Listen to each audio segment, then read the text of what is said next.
ఇష్టానుసారంగా నువ్వు ఆడింది ఆట, పాడింది పాట, నచ్చినప్పుడు వస్తా, నచ్చకపోతే వెళ్తా అంటే ఇది ఏమనుకున్నావురా? ఇది సూపర్ మార్కెటా?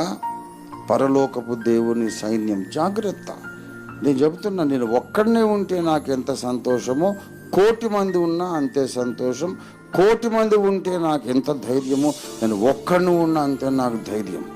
ప్రజలను మెప్పించడానికి నేను బ్రతకడం లేదు, సేవ చేయటం లేదు, బోధ చేయట్లేదు. ప్రజల మేలు కొరకు చేస్తున్నాను. ఈ క్షమించరాని తప్పు ఎవరు చేయకూడదని నేను దేవుణ్ణి ప్రార్థిస్తున్నాను. అంత సీరియస్ ఏముందంటే, బయటికి పోయినా కూడా నేను యేసుప్రభునే బోధిస్తున్నాను కదా అని అంటారు. అట్లా నడవదు, అలా నడవదు బాబు. బయటికి పోయినా యేసు ప్రభువుని ప్రకటిస్తున్నాను అంటున్నావు కదా.